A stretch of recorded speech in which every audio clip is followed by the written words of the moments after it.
Welcome to the latest episode of Five on the Floor on the Five Reasons Sports Network. Thanks for joining us on your favorite podcast app, Google Podcasts, Apple Podcasts, Red Circle, Spotify, and the Five Reasons YouTube channel. Make sure you hit like, subscribe, and turn the notifications on.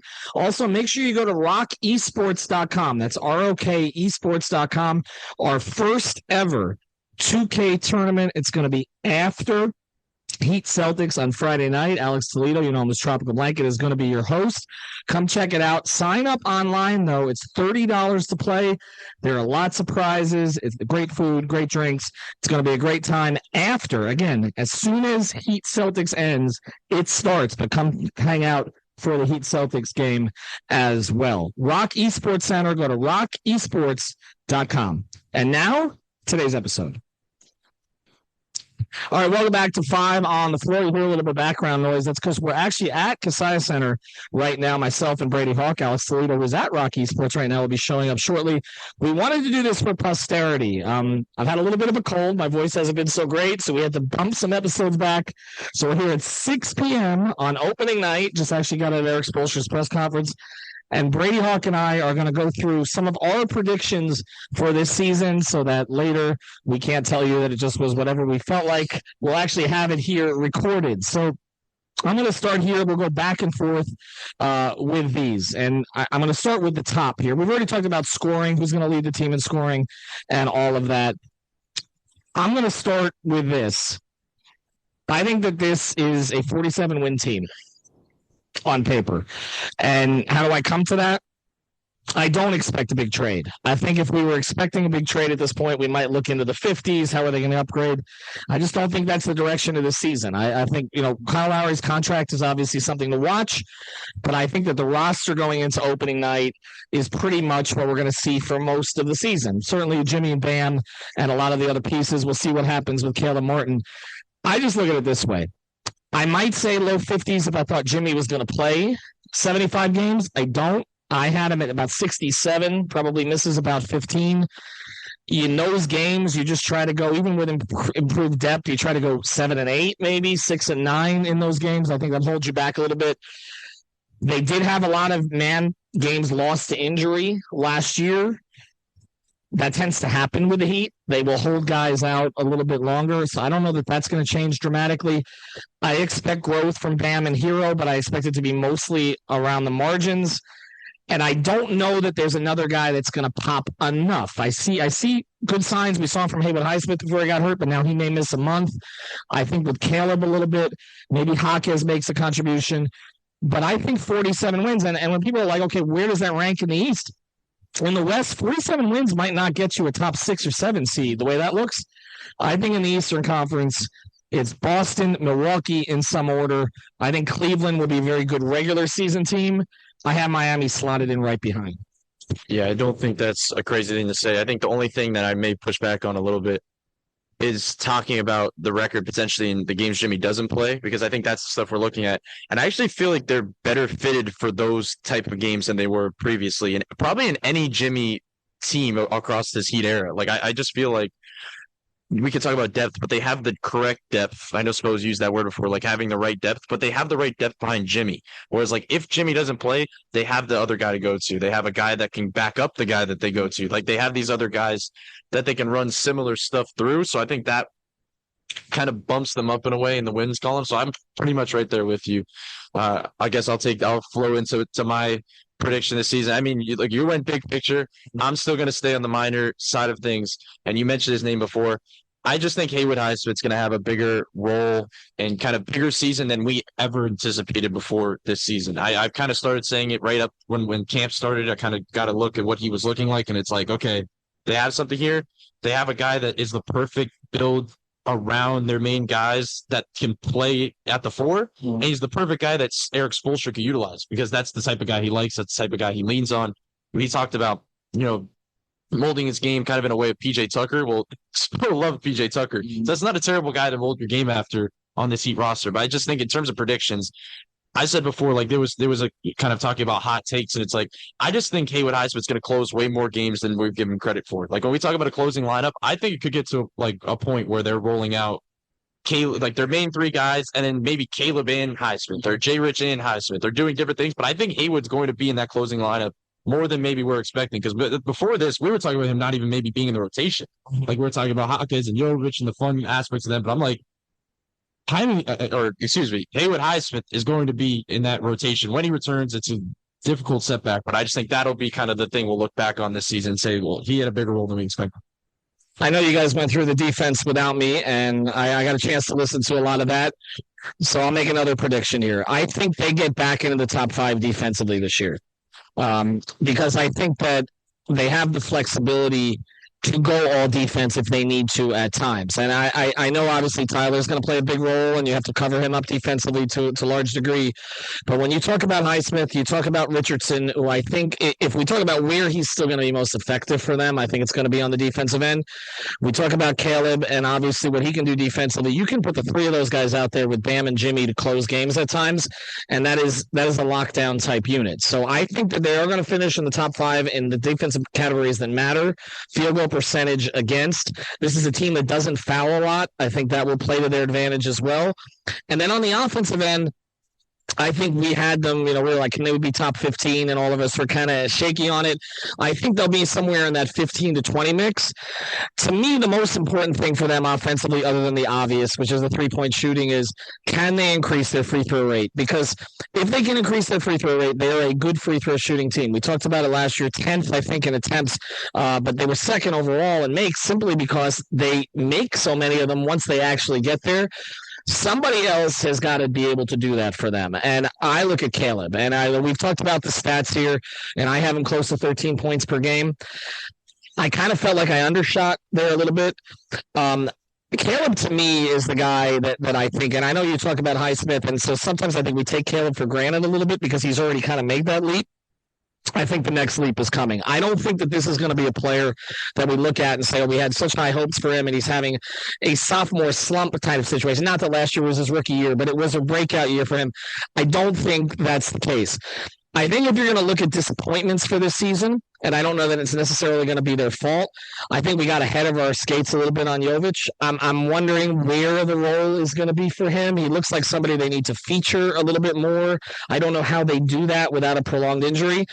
And the other thing to watch here that is a concern is it's one thing to have guys like Kyle Lowry and Kevin Love in the roles that the veterans took when they joined the Big Three era, which was kind of like Allen and Battier, where, again, both played a lot of minutes, but I feel like you're counting on Lowry and Love more than you should be right now at this stages of their careers. Lowry more than Love because of the deficiency of point guard. And I'm just wondering if it's going to be one of those seasons where we look at it and are like, yeah, they went over the edge. Because there is a certain point for every player where you can get yourself in the best possible shape, which both of them appear to have done, but the physical tools are just not there anymore. I don't know if Kevin can still shoot 35% from 3. And if he can't, he's going to be a liability in other ways, no matter how smart he is. And so that's an issue. Kyle, everybody knows kind of what my concerns are there. But they are going to have to get some kind of a point guard reinforcement during the season. I don't think there's going to be a big splash move, but there's going to have to be a smaller move. We go into this game, Monte Morris is out for a month on Detroit. That's a player that could help Miami. Okay, there are players around the league that can help them. I do think that they will, again, second apron's a concern, all that, but I do think they will make some moves to try to improve the team as they go forward. I just don't think the big splash move is going to be out there. And so they are going to have to count on Kevin and Kyle at some, early in the season here. And I just think we're going to look at the latter part of the season and say, that didn't ultimately work out. I've seen enough of these over the years. All right, before we close here, we're going to get into the playoff situation too, but any other predictions just with the players, and then we'll close out this episode and just get into some predictions of how deep they might go into the playoffs. Yeah, I'll quickly say that I agree with a lot you were saying. I think number one, when I mentioned Haywood before, it was like a part of that reason of that role is because some of the power forward rotation in front of him maybe look a little different than we're expecting. You mentioned Love maybe not dropping out at some point or maybe missing some games. Jovich not being in the role that maybe we expect him to be at this stage just because he just doesn't look comfortable right now. You kind of hit on a lot of that stuff. Ideally, in a game like tonight, ahead of this game, it's like he's going to get minutes. Maybe he can kind of have that jolt. But I think in terms of predictions with players, you touched on Tyler a little bit, but he has to be like the alpha guy on the team. You use that word all the time of being the alpha, and it's like I think he's a 24 point per game scorer. That was my hot take that I think he kind of bumps that up. Partly because I think he's going to be slightly more efficient. The other part of it is he might slightly get slightly more to the line this season, and then the big part is I think he's going to get up a little bit more threes, which is going to naturally bump up your points per game scoring. And if he could kind of bundle all that three together, it sounds easier saying it than actually doing it through 82 games. But he's a guy that's going to have the ball in his hands so much that they're going to need him. You're mentioning the lack of point guard. It's like, even though I remember asking Tyler about the point guard, like the word point guard, and he like does not want to hear that he's a point guard, but he's naturally, okay, he's an on-ball player. He's a heavy on-ball player. That's what he's going to be instead of that word. So it's like, he's going to have the ball in his hands a ton. He's going to have opportunities to score. They're going to move him off the ball. And I think what they're telling him right now is, just like they yelled at Duncan and Max before, to like, every time you're open, shoot it. That's what they're telling Tyler. They're like, if you're off the ball and you get that, don't overreact, cut down. He's talking about cutting down dribbles and trying to like maximize stuff. Just get the ball up. And watching him as a shooter in an open gym, you're like, yeah, that's what you want more so than anything. So I think Tyler's the big one for me. And it's funny, we talked about so many of these guys. I just want to point out, we've talked very little about Jimmy Butler. Like, their best player, the guy that just dropped 56 in a playoff game a couple months ago, and we were kind of barely talking about him in a way that maybe we usually are saying, like, okay, because he's going to kind of be underwhelming in the regular season. I think the way that like fans and us in general are kind of projecting of what he's going to be this regular season, he might he always does the opposite. Go over the expectation in a way. So I'd look out for that this season as well. Yeah, always the contrarian, and he's in this position where, he's taking on the whole nobody believes in us thing. He seems to be talking about that a little bit more. All right, so here's where I close on this. I said 47-35, fourth seed. I think that how far they go in the playoffs. First thing, I do think they will need to make some kind of a point guard upgrade during the season. Again, I don't think it's going to be major, but I think they got to do something. But I think a lot of it's going to come down to who's in those 1 and 2 spots, because here's how I look at it. I think they can beat Boston in the playoffs again. I think this Boston team is better suited for the regular season now than the postseason. They may add bigs during the season, but they don't got a lot of flexibility. They're in that second apron. They're counting on Al Horford to help anchor a lot, or Porzingis to be healthy. They don't have Smart. I know that Holiday obviously upgrades them in some ways, no question about it. I am not one of those picking Tatum for MVP. I'm not there with him. But I think Milwaukee's a tougher matchup for Miami in the postseason. I think I would not be stunned if Boston is the number 1 seed coming out of this. And Milwaukee kind of settles in a little bit. I think Milwaukee's going to have some defensive issues. We've talked about that. I would not want to see the Bucks in the playoffs at all.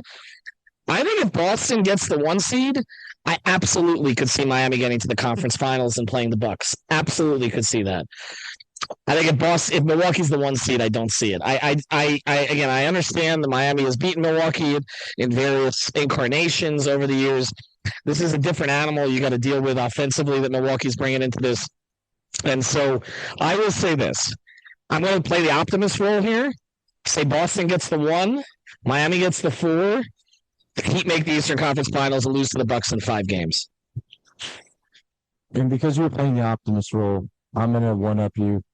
I'm going to say they get to the finals. I think they get back to the finals, and maybe that's just part of me that is influenced by the words of Jimmy Butler. But if that's the case, so be it, because he's proven to be right so many times when he says stuff, when he heads into a season and says about getting to that finish line, when he tells at media day that he wants to go, he's going to go into the playoffs and beat Dame and Giannis and the head coach that he has a relationship with.